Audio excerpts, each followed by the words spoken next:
Unmute ಮಾಡ್ಕೋಬಹುದು, ಆಗ ನೀವು ಮಾತಾಡೋದು ಕೇಳುತ್ತೆ. ನೀವು ಶುರು ಮಾಡ್ಬೋದು ಮೇಡಮ್. ಕೇಳಿಸ್ತಾ ಇಲ್ಲ. ಹಲೋ. ಹಲೋ, ಕೇಳಿಸ್ತಾ ಇದೆ ಮೇಡಮ್, ಕೇಳಿಸ್ತಾ ಇದೆ ಮೇಡಮ್, ಶುರು ಮಾಡ್ಬೋದು.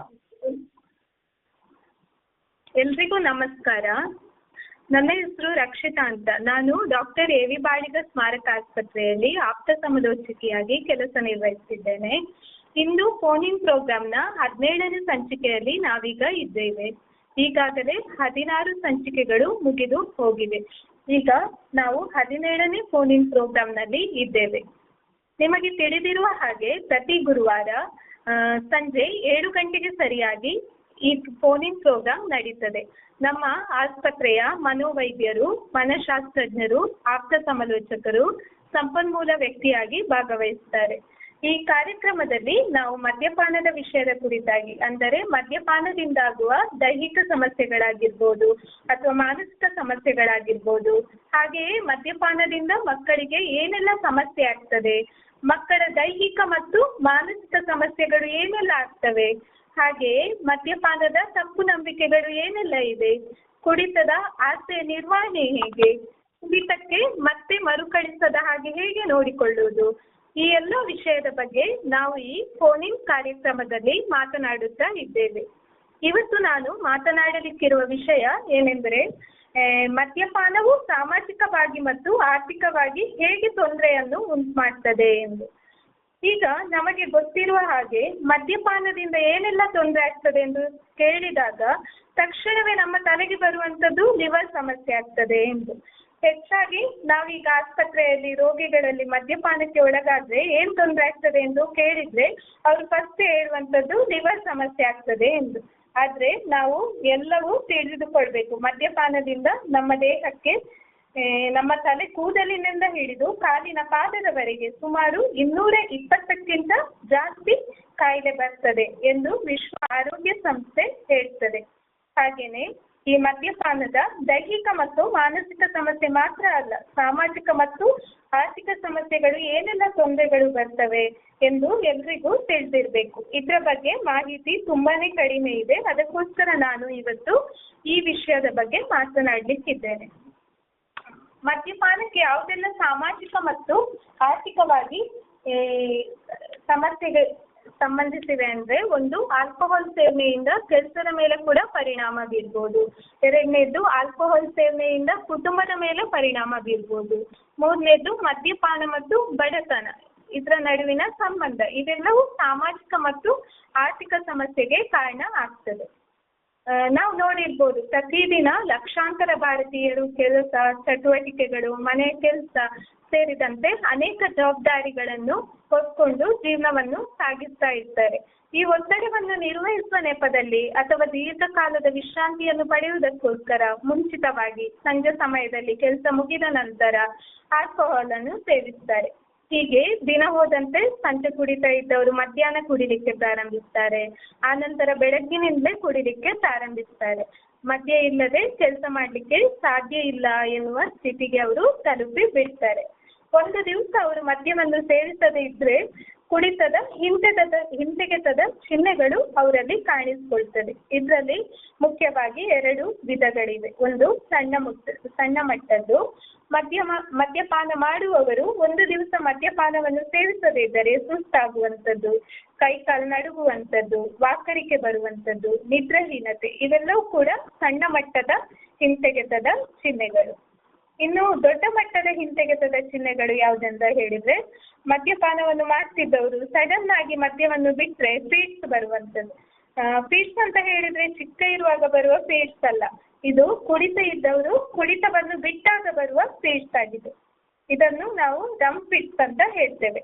ಇನ್ನು ಕುಡಿತ ನಿಲ್ಲಿಸಿದಾಗ ವಿಚಿತ್ರ ಅನುಭವ ಆಗುದು, ಯಾರು ಅಟ್ಟಿಸ್ಕೊಂಡು ಬಂದಾಗೆ ಆಗುದು, ಮನೆಗೆ ಯಾರು ಬಂದಾಗೆ ಆಗುದು, ಇವೆಲ್ಲವೂ ಕೂಡ ದೊಡ್ಡ ಮಟ್ಟದ ಹಿಂತೆಗೆತದ ಚಿಹ್ನೆಗಳು. ಕೆಲವೊಂದು ರೋಗಿಗಳು ಹೇಳುವುದನ್ನು ಕೇಳ್ತೇವೆ. ಅದೇನಂತ ಹೇಳಿದ್ರೆ, ಕುಡಿತ ಒಂದು ದಿವಸ ಬಿಟ್ರೆ ಕೈಯೆಲ್ಲ ನಡುಗ್ತದೆ, ಸುಸ್ತಾಗ್ತದೆ, ಸರಿಯಾಗಿ ಕೆಲಸ ಮಾಡ್ಲಿಕ್ಕೆ ಆಗುದಿಲ್ಲ, ಅದಕ್ಕಾಗಿ ನಾವು ಕುಡಿತೇವೆ ಎಂದು. ಆದ್ರೆ ಈ ರೀತಿ ಮಾಡ್ತಿದ್ರೆ ಕುಡಿತದ ಪ್ರಮಾಣ ಜಾಸ್ತಿಯಾಗಿ ತೊಂದರೆ ಕೂಡ ಜಾಸ್ತಿ ಆಗ್ತದೆ. ಮದ್ಯಪಾನವನ್ನು ಸೇವಿಸುವುದರಿಂದ ಅದು ಕೇವಲ ಮದ್ಯಪಾನ ಸೇವಿಸುವ ವ್ಯಕ್ತಿ ಮೇಲೆ ಮಾತ್ರ ಪರಿಣಾಮ ಬೀರುವುದಲ್ಲ, ಅವನ ಜೊತೆ ಇರುವ ಪರಿಸರ ಆಗಿರ್ಬೋದು, ಕುಟುಂಬ ಆಗಿರ್ಬೋದು, ಅಥವಾ ಇತರ ವ್ಯಕ್ತಿಗಳು ಮತ್ತು ಆರ್ಥಿಕ ಸಮಸ್ಯೆಯನ್ನು ಕೂಡ ಇದು ಉಂಟು ಮಾಡ್ತದೆ. ಉದಾಹರಣೆಗೆ, ಮದ್ಯಪಾನವನ್ನು ಸೇವಿಸಿ ಒಬ್ಬ ವ್ಯಕ್ತಿ ವಾಹನ ಅಪಘಾತಕ್ಕೆ ಒಳಗಾದ್ರೆ ಅದು ಕೇವಲ ಅವನಿಗೆ ಮಾತ್ರ ತೊಂದರೆ ಆಗುವುದಲ್ಲ, ಜೊತೆಗೆ ಇತರರಿಗೂ ಅದು ತೊಂದರೆ ಆಗ್ತದೆ. ಹಾಗೆಯೇ ಮನೆಯಲ್ಲಿ ಹೆಂಡತಿಯ ಮೇಲೆ ಕೂಡ ಪರಿಣಾಮ ಬೀರ್ಬೋದು. ಹೆಂಡತಿಗೆ ಏನಾದ್ರು ತೊಂದರೆ ಆದ್ರೆ, ಉದಾಹರಣೆಗೆ ಹೊಟ್ಟೆ ನೋವಾದ್ರೆ, ಅವಳನ್ನು ಸರಿಯಾಗಿ ನೋಡ್ಕೊಳ್ಳದೆ ಚಿಕಿತ್ಸೆ ಕೊಡದೇ ಇದ್ರೆ ಅದು ಮುಂದೆ ಒಂದು ದೊಡ್ಡ ಪರಿಣಾಮವನ್ನು ಬೀರ್ಬೋದು. ಅಥವಾ ತನ್ನ ಗಂಡನ ಜೊತೆ ಆಕೆ ಕೂಡ ಮದ್ಯಪಾನಕ್ಕೆ ಒಳಗಾದ್ರೆ ಮನೆಯ ಮೇಲೆ, ಕುಟುಂಬದ ಮೇಲೆ ತೀವ್ರವಾದ ಪೆಟ್ಟು ಬೀಳ್ಬೋದು. ಮಕ್ಕಳನ್ನು ಯಾರು ಸರಿಯಾಗಿ ನೋಡ್ಕೊಳ್ಳದಂತಾಗ್ಬೋದು, ಮಕ್ಕಳು ಕೂಡ ದುಶ್ಚಟಕ್ಕೆ ಬಲಿಯಾಗ್ಬೋದು, ಮತ್ತು ಮಕ್ಕಳು ಶಿಕ್ಷಣದಿಂದ ವಂಚಿತರಾಗಿ ಕಳ್ಳತನ ಇಂತಹ ಚಟಗಳಿಗೆ ಅವರು ಕೂಡ ಬಲಿಯಾಗ್ಬೋದು. ಇನ್ನು ಕೆಲಸದ ಸ್ಥಳದಲ್ಲಿ ವ್ಯಕ್ತಿ ಮದ್ಯವನ್ನು ಸೇವಿಸುವುದರಿಂದ ಏನೆಲ್ಲ ತೊಂದರೆ ಆಗ್ತದೆ ಎಂದು ನೋಡೋಣ. ಕೆಲಸದ ಸಂದರ್ಭದಲ್ಲಿ ಮದ್ಯಪಾನ ಮಾಡುವವರಲ್ಲಿ ಮುಖ್ಯವಾಗಿ 2 ವಿಧಗಳಿವೆ. ಅದು ಯಾವುದಂದ್ರೆ, ಒಂದು ಕೆಲಸಕ್ಕೆ ಹೋಗುವ ಮುಂಚೆಯೇ ಮದ್ಯಪಾನ ಮಾಡುವಂಥದ್ದು, ಎರಡನೇದು ಕೆಲಸ ಮಾಡ್ತಾ ಇರುವಾಗಲೇ ಮದ್ಯಪಾನವನ್ನು ಮಾಡುವಂಥದ್ದು. ಇವು 2 ಆತನ ಕೆಲಸದ ಮೇಲೆ ಹಾನಿಯನ್ನುಂಟು ಮಾಡ್ತದೆ. ಅದು ಹೇಗಂತ ಹೇಳಿದ್ರೆ, ತನ್ನ ಸಹೋದ್ಯೋಗಿಯರನ್ನು ಹಾಗೂ ಇತರರನ್ನು ಕೂಡ ಅಪಾಯಕ್ಕೆ ಸಿಲುಕಿಸುವಂಥದ್ದು. ಹೇಗೆ ಅಂತ ಹೇಳಿದ್ರೆ, ಮದ್ಯವನ್ನು ಸೇವಿಸಿರುವ ಅಮಲಿನಲ್ಲಿ ಯಂತ್ರಗಳನ್ನು ಉಪಯೋಗಿಸುವರಾದ್ರೆ ಸರಿಯಾಗಿ ಯಂತ್ರಗಳನ್ನು, ಉಪಕರಣಗಳನ್ನು ಬಳಸಲಿಕ್ಕೆ ಸಾಧ್ಯ ಆಗುವುದಿಲ್ಲ. ಇದರಿಂದ ಆತ ಏನ್ ಮಾಡ್ಬೇಕು, ಏನ್ ಮಾಡಬಾರ್ದು ಎಂದು ತಿಳಿಯದೆ ಅಪಘಾತಗಳು ಸಂಭವಿಸುತ್ತದೆ. ಮತ್ತು ಕೆಲಸದಿಂದ ಹಿಂದುಳಿಯುವಂಥದ್ದು, ಅವನ ಜವಾಬ್ದಾರಿಯನ್ನು ಅವನಿಗೆ ನಿಭಾಯಿಸಲಿಕ್ಕೆ ಸಾಧ್ಯ ಆಗದೆ ಇರುವಂಥದ್ದು, ಬೇಜವಾಬ್ದಾರಿಯನ್ನು ತೋರಿಸುವಂಥದ್ದು. ಹೀಗೆ ಕುಡಿತದ ಅಮಲಿನಲ್ಲಿ ಬೇಜವಾಬ್ದಾರಿಯಿಂದ ಖಾಲಿ ಪೇಪರ್ಗೆ ಸೈನ್ ಹಾಕಿ ಅದೆಷ್ಟೋ ಮಂದಿ ಅವರ ಆಸ್ತಿಯನ್ನೆಲ್ಲ ಕಳೆದುಕೊಂಡಿರುವಂತಹ ಉದಾಹರಣೆಗಳಿವೆ. ಹಾಗೆಯೇ ಕೆಲಸದ ಸ್ಥಳದಲ್ಲಿ ಸಹೋದ್ಯೋಗಿಗಳ ಜೊತೆ ಜಗಳ ಆಡುವಂಥದ್ದು, ಆತ ಮಾಡಿದ್ದು ತಪ್ಪಾಗಿದ್ದರೂ ನಾನು ಮಾಡಿದ್ದೆ ಸರಿ ಅಂತ ವಾದ ಮಾಡುವಂಥದ್ದು, ತನ್ನ ಇತರ ಸಹೋದ್ಯೋಗಿಗಳನ್ನು ಕೂಡ ಆತ ದುಶ್ಚಟಕ್ಕೆ ಒಳಪಡಿಸ್ತಾನೆ. ಸುಮಾರು ಭಾರತದಲ್ಲಿ 40% ಕೆಲಸದ ಅಪಘಾತಗಳು ಈ ಮದ್ಯಪಾನದಿಂದಲೇ ಸಂಭವಿಸುತ್ತದೆ. ಇನ್ನು ಕೆಲವು ಸಮಸ್ಯೆಗಳು ಉದ್ಯೋಗ ಸ್ಥಳದಲ್ಲಿ ಆಗ್ಬೋದು. ಅವು ಅತಿಯಾದ ಕುಡಿತದಿಂದ ಕೆಲಸ ಮಾಡಲಿಕ್ಕೆ ಸಾಧ್ಯ ಆಗದೆ ಇರುವಂಥದ್ದು, ಕೆಲಸದ ಸ್ಥಳದಲ್ಲೇ ಮಲಗುವಂಥದ್ದು, ಕೆಲಸಕ್ಕೆ ತಡವಾಗಿ ಹೋಗುವಂಥದ್ದು, ಅಥವಾ ಕೆಲಸದ ಸಮಯದಲ್ಲಿ ಆ ಸ್ಥಳದಲ್ಲಿ ಇರದೆ ಹೊರಗಡೆ ಹೋಗುವಂಥದ್ದು, ಇವೆಲ್ಲ. ಅಥವಾ ಕಳಪೆ ನಿರ್ಧಾರಗಳನ್ನು ತೆಗೆದುಕೊಳ್ಳುವಂಥದ್ದು, ಗೈರು ಹಾಜರಿಯಾಗಿರ್ಬೋದು, ಕುಡಿತಕ್ಕೆ ಒಳಗಾದವರು ಸರಿಯಾಗಿ ಕೆಲಸಕ್ಕೆ ಹೋಗದೆ ಪದೇ ಪದೇ ರಜೆ ಮಾಡುವಂಥದ್ದು. ಯಾಕೆಂದ್ರೆ ಅವರ ಕುಡಿತದಿಂದ ಅವರಿಗೆ ಆರೋಗ್ಯ ಸರಿ ಇಲ್ಲದೆ ಇರುವಂಥದ್ದು. ಕುಡಿತದಲ್ಲಿ ಸಮಸ್ಯೆಯಿಂದ ಕೆಲಸಗಾರರು ಕೆಲಸದಲ್ಲಿ ಗಾಯ ಸಂಬಂಧಿತ ರಜೆಯನ್ನು ತೆಗೆದುಕೊಳ್ಳುವಂಥದ್ದು, ಕೆಲಸಕ್ಕೆ ಹೋಗ್ಲಿಕ್ಕೆ ಮನಸ್ಸಿಲ್ಲದಿರುವಂಥದ್ದು, ಇಡೀ ದಿವಸ ಕುಡಿತದ ಗುಂಗಿನಲ್ಲಿ ಇರುವಂಥದ್ದು. ಇನ್ನು ನೋಡ್ಬೇಕಾದ್ರೆ ಕೆಲಸದಲ್ಲಿ ಆಗುವ ಅಪಘಾತಗಳು, ನಾನು ಆಗ್ಲೇ ಹೇಳಿದಾಗೆ ಸುಮಾರು 40% ಕೆಲಸದ ಅಪಘಾತಗಳು ಈ ಮದ್ಯಪಾನದಿಂದಲೇ ಸಂಭವಿಸುತ್ತದೆ. ಹಾಗೆ ಮಾರಣಾಂತಿಕ ಅಪಘಾತಗಳು ಕೂಡ ಇದರಿಂದ ನಡೀಬಹುದು. ಉತ್ಪಾದನೆ ಕೆಲಸದಲ್ಲಿ ಅತಿಯಾದ ಮದ್ಯಪಾನವು ಉತ್ಪಾದನೆಯನ್ನು ಕಡಿಮೆ ಮಾಡ್ತದೆ. ಮೊದಲು ಕುಡಿತ ಇಲ್ಲದ ಸಂದರ್ಭದಲ್ಲಿ ಅವನು ಯಾವ ರೀತಿ ಕುಡಿತಾ ಇರ್ತಾನೋ, ಯಾವ ರೀತಿ ದುಡಿತಾ ಇರ್ತಾನೋ ಆ ರೀತಿ ಅವನಿಗೆ ದುಡಿಲಿಕ್ಕೆ ಸಾಧ್ಯವಿಲ್ಲದೆ ಉತ್ಪಾದಕತೆಯಲ್ಲಿ ಕಡಿಮೆ ಆಗ್ತದೆ, ಅವನು ಮಾಡುವ ಕೆಲಸ ಕಡಿಮೆ ಆಗ್ತದೆ. ಹಾಗೆಯೇ ಕುಡಿತದಿಂದ ಸಹೋದ್ಯೋಗಿಗಳಲ್ಲಿ ಒಳ್ಳೆಯ ರೀತಿಯ ಸಂಬಂಧ ಇಲ್ಲದೆ ಇರುವ ಸಮಸ್ಯೆ ಮತ್ತು ಅವರಿಗೆ ಯಾವುದೇ ಜವಾಬ್ದಾರಿಯನ್ನು ತೆಗೆದುಕೊಳ್ಳಲಿಕ್ಕೆ ಸಾಧ್ಯ ಆಗದೆ ಇರುವಂಥದ್ದು, ಇವೆಲ್ಲ. ಇನ್ನು ನಿರುದ್ಯೋಗ, ಅತಿಯಾದ ಮದ್ಯಪಾನವು ನಿರುದ್ಯೋಗಕ್ಕೆ ಕಾರಣವಾಗಬಹುದು. ಕುಡಿತಕ್ಕೆ ಒಳಗಾದ ವ್ಯಕ್ತಿ ಸರಿಯಾಗಿ ಆತ ಕೆಲಸ ಮಾಡದೆ ಅಥವಾ ಕೆಲಸದ ಸ್ಥಳದಲ್ಲಿ ಜಗಳ ಆಡಿ ತುಂಬಾ ಮಂದಿ ಅವರ ಕೆಲಸವನ್ನು ಕಳ್ಕೊಳ್ತಾರೆ. ಆಮೇಲೆ ಈ ಕುಡಿತ ಎನ್ನುವ ಚಟದಿಂದ ಅವರಿಗೆ ಕೆಲಸಗಳು ಸಿಗದೇ ಇರ್ಬೋದು. ಆಗ ಅವನ ಕುಡಿತ ಮೊದಲಿಗಿಂತ ಇನ್ನೂ ಜಾಸ್ತಿ ಆಗ್ಬೋದು.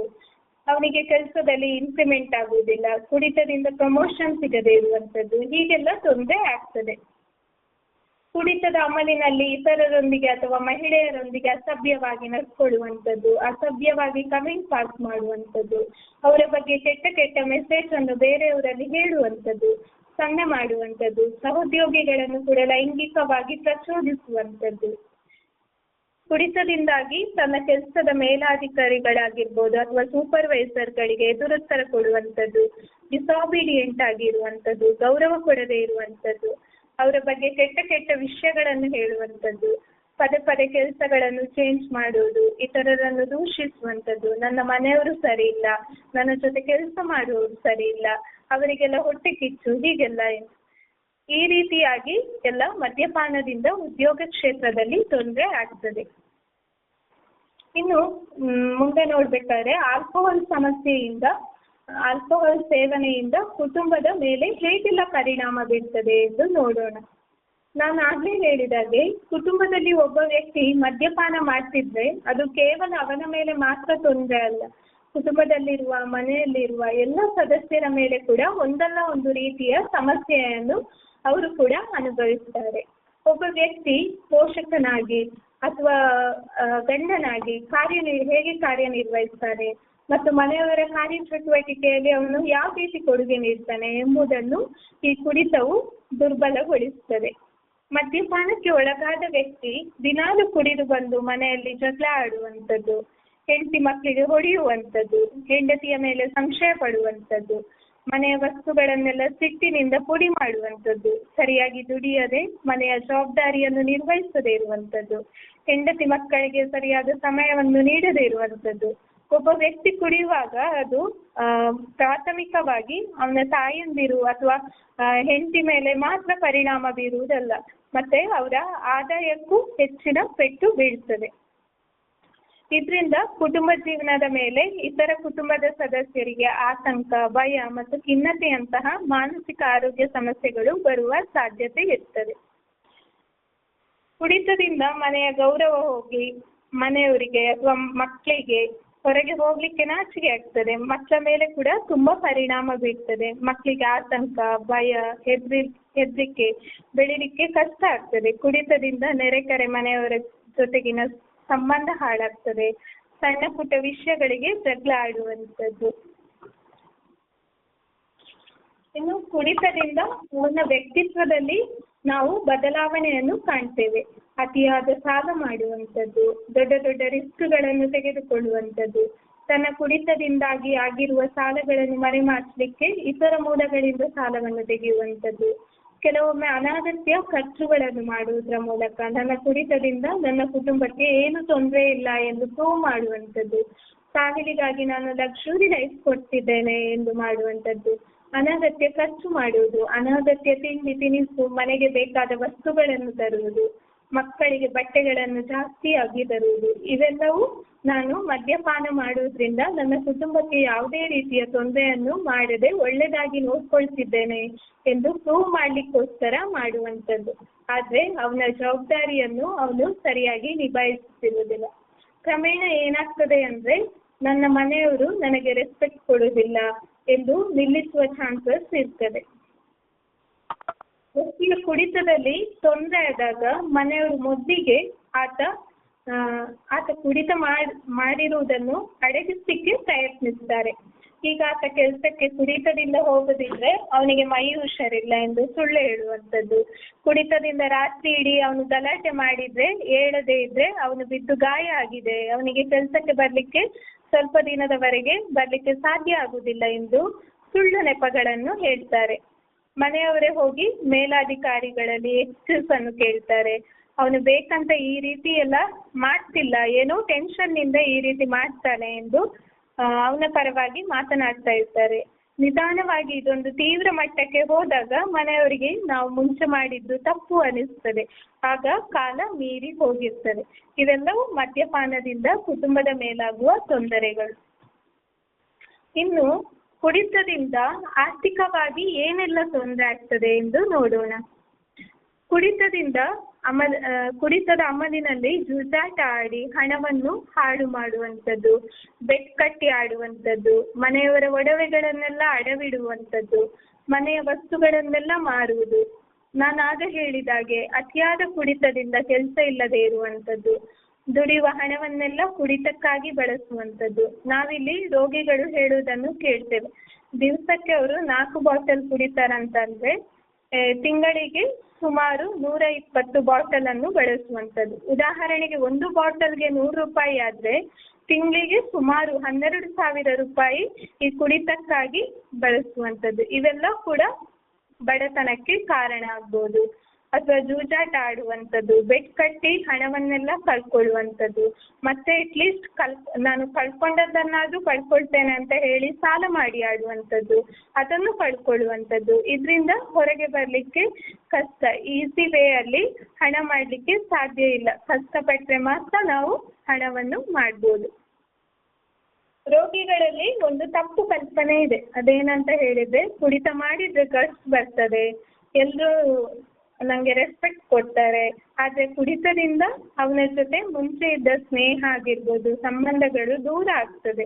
ಅದಕ್ಕೆ ಹಲವಾರು ಉದಾಹರಣೆಗಳಿವೆ. ಅತಿಯಾದ ಕುಡಿತದಿಂದ ಯಾರು ಅವನ ಜೊತೆ ಸೇರುವುದಿಲ್ಲ, ಅವನಿಗೆ ಸಮಾಜದಲ್ಲಿ ಮೊದಲಿದ್ದಂತಹ ಗೌರವ ಕಡಿಮೆ ಆಗ್ತದೆ.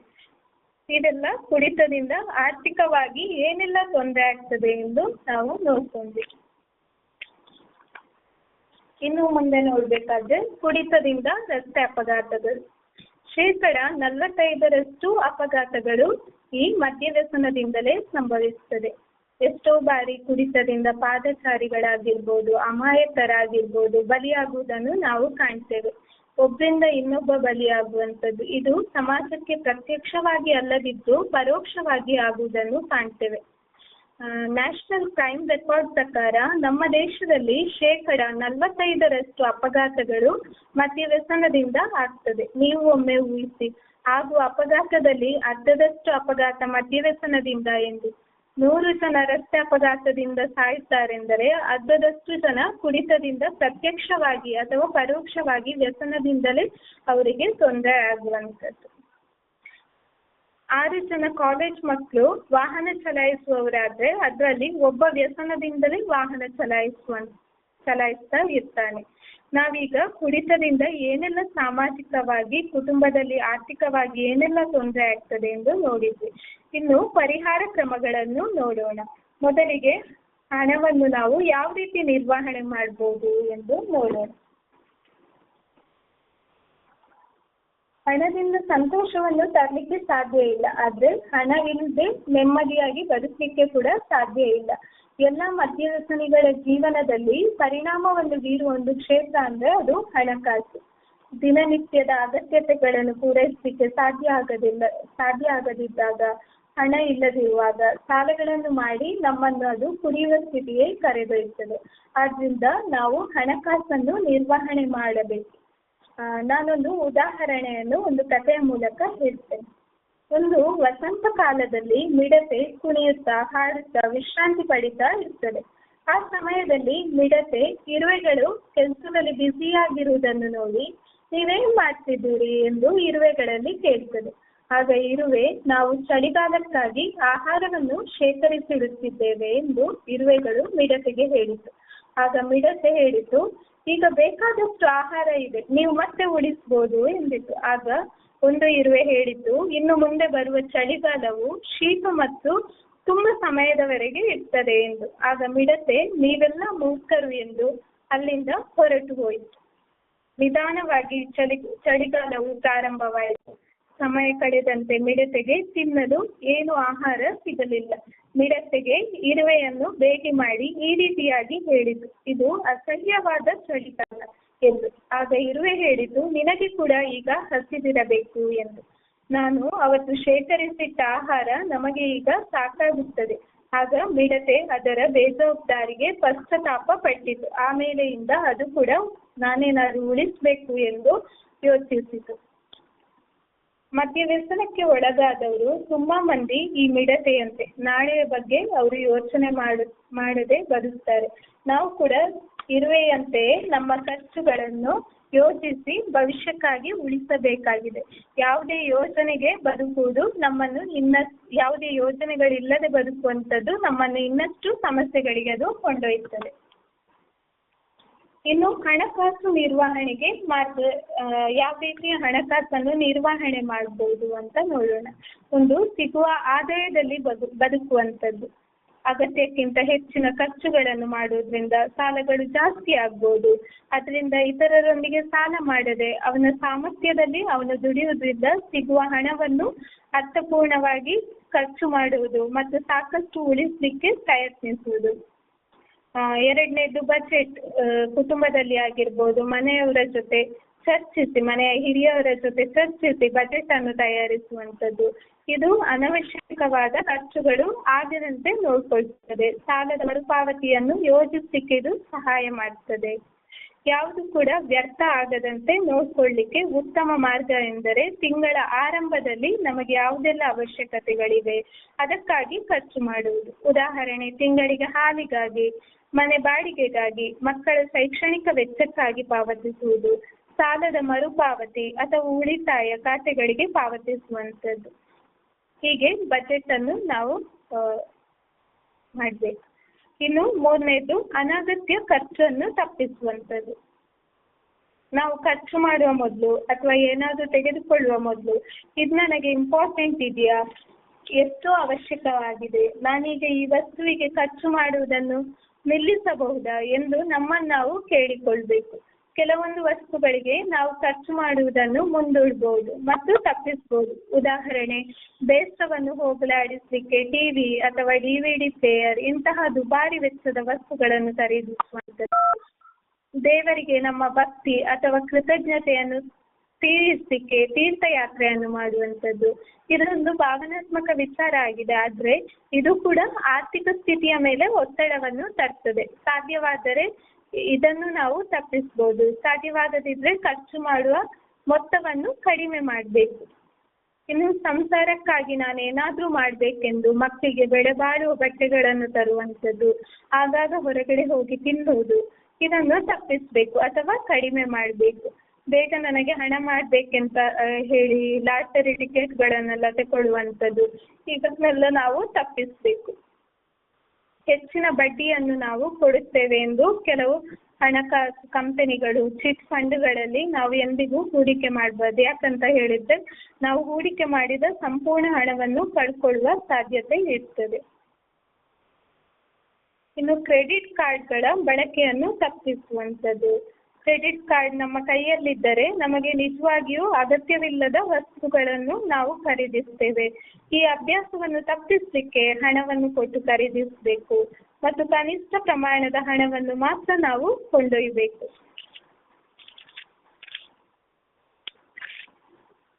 ಇನ್ನು ನೆಕ್ಸ್ಟ್ ನೋಡ್ಬೇಕಾದ್ರೆ ಉಳಿತಾಯ. ಯಾವ ರೀತಿ ನಾವು ಉಳಿತಾಯ ಮಾಡ್ಬೋದು? ನಾವು ಬಾಲ್ಯದಲ್ಲಿರುವಾಗ ಒಂದು ಕಾಗೆಯ ಕಥೆಯನ್ನು ಕೇಳಿದ್ದೇವೆ. ಅದು ಕಾಗೆ ಬಾಯಾರಿಕೆ ಆಯ್ತು ಅಂತ ಹೇಳಿ ಹತ್ತಿರದ ಕೊಳವನ್ನು ನೋಡ್ತದೆ. ಕೊಳದಲ್ಲಿ ನೀರು ಸಿಗ್ಲಿಲ್ಲ ಎಂದು ಕಾಗೆ ತುಂಬಾ ದೂರ ಪ್ರಯಾಣಿಸಿದಾಗ ಅದಕ್ಕೆ ಒಂದು ನೀರಿನ ಮಡಕೆ ಕಾಣ್ತದೆ. ಆದ್ರೆ ಮಡಕೆಯಲ್ಲಿ ನೀರು ತುಂಬಾ ಕೆಳಗೆ ಇರ್ತದೆ, ಮಡಕೆ ತುಂಬಾ ದೊಡ್ಡದಾಗಿರ್ತದೆ. ಕಾಗೆಗೆ ನೀರನ್ನು ಕುಡಿಲಿಕ್ಕೆ ಸಾಧ್ಯ ಆಗುದಿಲ್ಲ. ಆಗ ಕಾಗೆ ಸ್ವಲ್ಪ ಹೊತ್ತು ಯೋಚಿಸಿ ಒಂದು ಯೋಚನೆಗೆ ಬರ್ತದೆ. ಅದು ಹತ್ತಿರ ಇದ್ದ ಸಣ್ಣ ಸಣ್ಣ ಕಲ್ಲುಗಳನ್ನು ಗಮನಿಸ್ತದೆ. ಒಂದರ ಹಿಂದೆ ಒಂದರಂತೆ ಎತ್ತಿಕೊಂಡು ಮಡಕೆಗೆ ಹಾಕ್ತದೆ. ಮಡಕೆಯ ನೀರಿನ ಮಟ್ಟ ಏರ್ತದೆ. ಕಾಗೆ ತನ್ನ ಬಾಯಾರಿಕೆಯನ್ನು ನೀಗಿಸಿಕೊಳ್ಳಿಕ್ಕೆ ನೀರನ್ನು ಕುಡಿತದೆ. ಈ ಕಥೆಯ ಸಾರಾಂಶವು ಉಳಿತಾಯಕ್ಕೆ ಸಂಬಂಧಿಸಿದ್ದು. ಹಾಗೆ ಹೇಗೆ ಒಂದರ ನಂತರ ಒಂದು ಕಲ್ಲನ್ನು ಎತ್ತಿಕೊಂಡು ಮಡಕೆಗೆ ಬೀಳಿಸುವಂತೆ ನಾವು ಕೂಡ ಸಣ್ಣ ಪ್ರಮಾಣದ ಹಣವನ್ನು ಉಳಿಸಬಹುದು. ಅದು ನಮಗೆ ಅಗತ್ಯವಿರುವ ಸಮಯದಲ್ಲಿ ಉಪಯೋಗಕ್ಕೆ ಬರ್ತದೆ. ಉಳಿತಾಯ ಚಿಕ್ಕದಾದ್ರೂ ಕೂಡ ಭವಿಷ್ಯದಲ್ಲಿ ಆತ್ಮವಿಶ್ವಾಸದಿಂದ ಎದುರಿಸಲಿಕ್ಕೆ ನಮಗೆ ಸಹಾಯ ಮಾಡ್ತದೆ. ನಾವು ಉಳಿತಾಯ ಮಾಡದಿದ್ರೆ ಭವಿಷ್ಯದಲ್ಲಿ ಸಾಲವನ್ನು ತೆಗೆದುಕೊಳ್ಬೇಕಾಗ್ತದೆ. ಇವೆಲ್ಲವೂ ಹಣವನ್ನು ಯಾವ ರೀತಿ ನಾವು ನಿರ್ವಹಣೆ ಮಾಡುವ ರೀತಿ. ಇನ್ನು ಕುಟುಂಬ ಸಂಬಂಧವನ್ನು ಹೇಗೆ ನಾವು ಬಲಪಡಿಸಬಹುದು? ಕುಡಿತದಿಂದಾಗಿರುವ ಬೇಜವಾಬ್ದಾರಿ ವರ್ತನೆಯು ಮನೆಯವರ ಮೇಲೆ ಪರಿಣಾಮವನ್ನು ಬೀರುತ್ತದೆ. ಕುಡಿತ ಬಿಟ್ಟು ಮನೆಗೆ ಹೋಗುವಾಗ ಅವ್ರು ನಮ್ಮನ್ನು ನೋಡುವ ರೀತಿ ಬೇರೆ ಆಗಿರ್ತದೆ. ಅದನ್ನು ನಾವು ಸರಿಪಡಿಸಲಿಕ್ಕೆ ಕೆಲವೊಂದು ಪ್ರಯತ್ನಗಳನ್ನು ನಾವು ಮಾಡಬೇಕು. ಒಂದು, ಕುಟುಂಬದೊಂದಿಗೆ ನಾವು ಆದಷ್ಟು ಸಮಯವನ್ನು ಕಳಿಬೇಕು. ಹೆತ್ತವರು, ಹೆಂಡತಿ, ಮಕ್ಕಳ ಜೊತೆ ನಾವು ಸಮಯ ಕಳೆಯುವಂಥದ್ದು. ಪ್ರತಿದಿನ ಮನೆಯವರ ಜೊತೆ ಕನಿಷ್ಠ ಒಂದು ಬಾರಿಯಾದ್ರೂ ಊಟ ಮಾಡುವುದನ್ನು ಅಭ್ಯಾಸ ಮಾಡುವಂಥದ್ದು. ಕುಟುಂಬದ ಸದಸ್ಯರೊಂದಿಗೆ 15 ದಿವಸಕ್ಕೊಮ್ಮೆ ಸಿನಿಮಾ, ರೆಸ್ಟೋರೆಂಟ್ಗಳು, ಉದ್ಯಾನವನಕ್ಕೆ ಹೋಗುವಂಥದ್ದು, ಮನೆಯಲ್ಲಿ ಪ್ರಾರ್ಥಿಸುವಾಗ ಒಟ್ಟಿಗೆ ಪ್ರಾರ್ಥಿಸುವಂಥದ್ದು ಇವೆಲ್ಲ. ಇನ್ನು 2ನೇದು ಸಂವಹನೆಯನ್ನು ಸುಧಾರಿಸುವುದು. ನಾವು ಕುಡಿತ ಬಿಟ್ಟು ಚೇತರಿಸುವ ಸಮಯದಲ್ಲಿ ಕೆಲವು ಸಮಸ್ಯೆಗಳು ಮುಂದುವರಿಯುವ ಸಾಧ್ಯತೆ ಇರ್ತದೆ. ಅದಕ್ಕೆ ನಾವು ಮನೆಯವರಲ್ಲಿ ಮಾತಾಡದೇ ಇರುವುದು, ಚರ್ಚೆ ಮಾಡದೇ ಇರುವುದು ಸಮಸ್ಯೆ ಆಗ್ತದೆ. ಹಣಕಾಸಿನ ಸಮಸ್ಯೆಗಳು, ಮಕ್ಕಳೊಂದಿಗಿನ ಸಮಸ್ಯೆಗಳು, ಇದನ್ನು ಚರ್ಚಿಸಿರುವುದಿಲ್ಲ. ಒರಟು ಮಾತುಗಳಾಗಿರ್ಬೋದು, ಕೆರಳಿಸುವ ಮಾತುಗಳು ಸಂಬಂಧಗಳನ್ನು ಇನ್ನೂ ದೂರ ಮಾಡ್ತದೆ. ನಾವು ಕುಟುಂಬ ಸದಸ್ಯರಿಗೆ ಮಾಡಿದ ನೋವಿಗೆ ಒಳ್ಳೆಯ ರೀತಿಯಾಗಿ ಮಾತನಾಡುವುದು ಕೂಡ ಒಂದು ಉಪಕಾರಿ ಆಗಿದೆ. 3ನೇದು ಆಲಿಸುವುದು. ಇತರರು ಹೇಳುವುದನ್ನು ನಾವು ಕೇಳದೇ ಇರುವುದರಿಂದ ನಮ್ಮ ಜೀವನದಲ್ಲಿ ಅನೇಕ ಸಮಸ್ಯೆಗಳು ಬರ್ತದೆ. ಕೇವಲ ಕೇಳುವುದರಿಂದ ನಾವು ಅನೇಕ ಸಮಸ್ಯೆಗಳನ್ನು ಪರಿಹರಿಸಬಹುದು. ಇತರರು ನಮ್ಮ ಜೊತೆ ಮಾತನಾಡುವಾಗ ಸರಿಯಾಗಿ ಗಮನ ಕೊಡುವುದು, ಯಾರಾದರೂ ನಮ್ಮಲ್ಲಿ ಮಾತನಾಡುವಾಗ ಟಿವಿ ನೋಡುವುದು ಅಥವಾ ಪೇಪರ್ ನೋಡುವುದು ಹೀಗೆ ಮಾಡಬಾರ್ದು. ಉದಾಹರಣೆ, ನಿಮ್ಮ ಮಗುವು ಶಾಲೆಯಲ್ಲಿ ಕ್ರಿಕೆಟ್ ತಂಡದೊಂದಿಗೆ ನಡೆಸಿದ ವಾದದ ಬಗ್ಗೆ ನಿಮಗೆ ಹೇಳಿದ್ರೆ ಅದನ್ನು ತಾಳ್ಮೆಯಿಂದ ಆಲಿಸಿ. ಮಗುವಿಗೆ ಅದು ಬಹಳ ಮುಖ್ಯವಾದ ವಿಷಯ ಆಗಿರ್ತದೆ. ಅವರಿಗೆ ಸಮಸ್ಯೆಗಳನ್ನು ನಿಮ್ಮಲ್ಲಿ ಹೇಳುವುದರಿಂದ ಅವರಿಗೆ ಸಮಾಧಾನ ಸಿಗ್ತದೆ. ಇನ್ನು ಕೆಲಸದ ಸ್ಥಳದಲ್ಲಿ ಏನಾದರೂ ಘಟನೆ ನಡೆದ್ರೆ ಬಗ್ಗೆ ನಿಮಗೆ ಅಸಮಾಧಾನವಿದ್ರೆ, ಅದು ದೊಡ್ಡ ಸಮಸ್ಯೆ ಆಗಿರಲಿ ಅಥವಾ ಸಣ್ಣ ಸಮಸ್ಯೆ ಆಗಿರಲಿ, ನೀವು ಮನೆಗೆ ಬರುವಾಗ ನಿಮ್ಮ ಸಮಸ್ಯೆಯನ್ನು ಮನೆಯವರ ಜೊತೆ ಹಂಚಿಕೊಳ್ಳಿ. ಇದರಿಂದ ಎದುರಿಸುತ್ತಿರುವ ಸಮಸ್ಯೆ ಮನೆಯವರಿಗೂ ತಿಳಿಯುತ್ತದೆ. ಆಲಿಸುವುದು ಅಥವಾ ಯಾವುದಾದ್ರೂ ವಿಷಯವನ್ನು ಇತರರೊಂದಿಗೆ ಹಂಚಿಕೊಳ್ಳುವುದರಿಂದ ಅದು ಸಂಬಂಧವನ್ನು ನಿರ್ಮಿಸಲಿಕ್ಕೆ ಸಹಾಯ ಮಾಡ್ತದೆ. ಇನ್ನು ಭಾವನೆಯನ್ನು ವ್ಯಕ್ತಪಡಿಸಿ. ಉದಾಹರಣೆ, ನಿಮ್ಮ ಹೆಂಡತಿಯಲ್ಲೋ ಹೊರಗಡೆ ಹೋಗಿದ್ದು ಮನೆಗೆ ಬಾರದಿದ್ರೆ ನೀವು ಚಿಂತೆ ಮಾಡಲಿಕ್ಕೆ ಪ್ರಾರಂಭಿಸ್ತೀರಿ.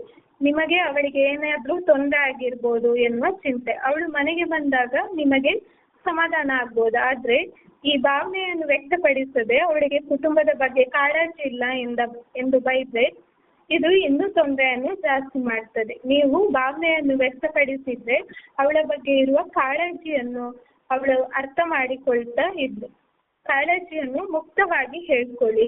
ನಿಮ್ಮ ಹೆಂಡತಿಗೆ ತಲೆನೋವು ಇದ್ರೆ ಒಂದು ಕಪ್ ಬಿಸಿ ಕಾಫಿ ನೀಡಿ, ಅಥವಾ ನಿಮ್ಮ ಮಗು ಶಾಲೆಗೆ ಹೋಗುವಾಗ ಲೇಟ್ ಆದ್ರೆ ಅವಳನ್ನು ಶಾಲೆಗೆ ಬಿಡುವಂಥದ್ದು, ಅಥವಾ ಮಗು ಓದ್ತಿದ್ರೆ ಮಗುವಿಗೆ ಸಪೋರ್ಟಿವ್ ಆಗಿ ಕೂತ್ಕೊಂಡು ಅವನ ಪಕ್ಕ ಕೂತ್ಕೊಂಡು ಓದಿಸುವಂಥದ್ದು. ಹೀಗೆಲ್ಲ ಮಾಡೋದ್ರಿಂದ ಅವರಿಗೂ ಖುಷಿ ಸಿಗ್ತದೆ. ಇದಿಷ್ಟು ಆರ್ಥಿಕವಾಗಿ ಮತ್ತು ಸಾಮಾಜಿಕವಾಗಿ ಆಗುವ ತೊಂದರೆಗಳು ಮತ್ತು ಪರಿಹಾರ ಕ್ರಮಗಳು. ಇನ್ನು ಕೊನೆಯದಾಗಿ ಹೇಳುವುದು ಏನಂತ ಹೇಳಿದ್ರೆ, ವ್ಯಸನ ಎನ್ನುವಂಥದ್ದು ಒಂದು ಕೊಂಡಿಯಂತೆ.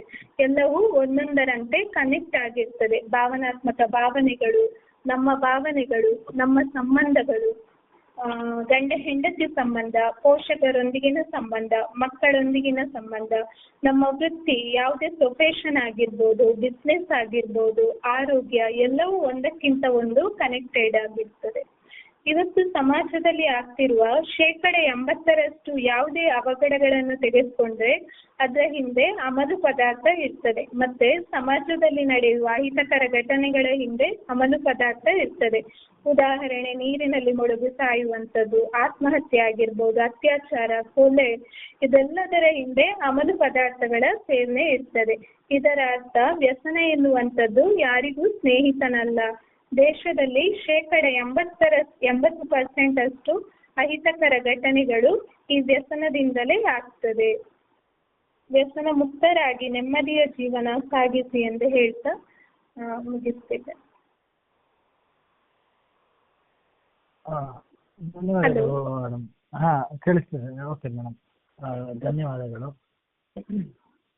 ಬಂಧುಗಳೇ, ಇಷ್ಟೊತ್ತು ನಮ್ಮ ಜೊತೆ ಸವಿಸ್ತಾರವಾಗಿ ಮಾತಾಡಿರ್ತಕ್ಕಂಥ ನಮ್ಮ ಮದ್ಯವ್ಯಸನದಿಂದ ಆಗುವ ಸಾಮಾಜಿಕ ಮತ್ತು ಆರ್ಥಿಕ ಸಮಸ್ಯೆಗಳ ಒಂದು ವಿಚಾರದ ಬಗ್ಗೆ ಆಸ್ಪತ್ರೆ ಸಮಾಲೋಚಕರಾಗಿರ್ತಕ್ಕಂಥ ಕುಮಾರಿ ರಕ್ಷಿತಾ ಅವರು ಸವಿಸ್ತಾರವಾಗಿ ನಿಮಗೆಲ್ಲ ತಿಳಿಸ್ಕೊಟ್ಟಿದ್ದಾರೆ. ಇವರಿಗೆ ಧನ್ಯವಾದಗಳು. ನಿಮಗೆ ಇದ್ರ ಬಗ್ಗೆ ಏನಾದರೂ ಪ್ರಶ್ನೆಗಳಿದ್ರೆ ನೀವು ಕೇಳ್ಬೋದು ಸ್ನೇಹಿತರೆ. ನಾನು ಇವಾಗ ಎಲ್ಲ ಅನ್ಮ್ಯೂಟ್ ಮಾಡ್ತೇನೆ. ಯಾರಿಗೆ ಏನೇ ಪ್ರಶ್ನೆಗಳಿದ್ರು ಕೇಳ್ಬೋದು. Unmuted. ಯಾರಿಗಾದ್ರೂ ಪ್ರಶ್ನೆಗಳಿದ್ರೆ ಕೇಳಿ.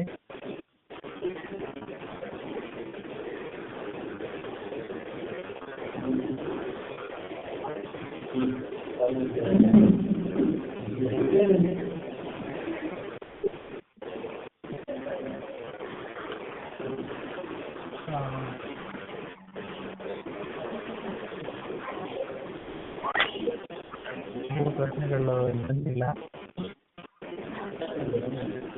ಮತ್ತೆ ನಿಮಗೆ ಇದ್ರ ಬಗ್ಗೆ ಈ ಕಾರ್ಯಕ್ರಮದ ಬಗ್ಗೆ ಹೆಚ್ಚಿನ ಪ್ರಶ್ನೆಗಳಿದ್ರೆ ಅಥವಾ ಈ ಕಾರ್ಯಕ್ರಮದ ಬಗ್ಗೆ ಹೆಚ್ಚಿನ ವಿವರ ಬೇಕಿದ್ರೆ ನಮ್ಮ ಆಸ್ಪತ್ರೆಯ ಸಂಖ್ಯೆಗೆ ಕಾಲ್ ಮಾಡಿ ಅಥವಾ ವಾಟ್ಸಪ್ ಮೂಲಕ ಸಹ ನೀವು ನಮ್ಮನ್ನು ಸಂಪರ್ಕಿಸ್ಬೋದು. ನಾನು ನಮ್ಮ ಆಸ್ಪತ್ರೆ ಸಂಖ್ಯೆ ಹೇಳ್ತೇನೆ. 9242821215 9242821215 9242821215 ಈ ಸಂಖ್ಯೆಗೆ ನೀವು ಈ ಕಾರ್ಯಕ್ರಮದ ಕುರಿತಾದ ವಿವರಗಳಿಗೆ ನೀವು ಸಂಪರ್ಕಿಸಬಹುದು. ಹಾಗೆ ಸ್ನೇಹಿತರೆ, ಡಾಕ್ಟರ್ ಎ ವಿ ಬಾಳಿಗ ಸ್ಮಾರಕ ಆಸ್ಪತ್ರೆ ಉಡುಪಿ ವತಿಯಿಂದ 24 ಗಂಟೆಗಳ ತುರ್ತು ವೈದ್ಯಕೀಯ ಸಹಾಯಕ್ಕಾಗಿ ಸಹಾಯವಾಣಿಯನ್ನು ಆರಂಭಿಸಲಾಗಿದೆ.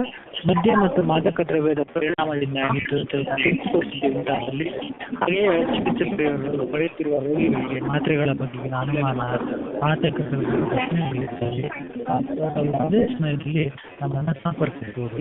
ಸಹಾಯವಾಣಿಯು 24 ಗಂಟೆಗಳ ಸಹಾಯವಾಣಿಯಾಗಿರುತ್ತೆ. ಸಹ ಸಂಪರ್ಕಿಸಬಹುದು. ನಮ್ಮ ಆಸ್ಪತ್ರೆಯ ತಜ್ಞ ವೈದ್ಯರು ನಿಮ್ಮ ನೆರವಿಗೆ ಸದಾ ಲಭ್ಯವಿರುತ್ತಾರೆ. ನಾನು ಈ ಸಹಾಯವಾಣಿ ಸಂಖ್ಯೆನ ಹೇಳ್ತೀನಿ, ದಯವಿಟ್ಟು ತಾವು ನೋಟ್ ಮಾಡ್ಕೊಳ್ಳಿ. ಮತ್ತೆ ಎಮರ್ಜೆನ್ಸಿ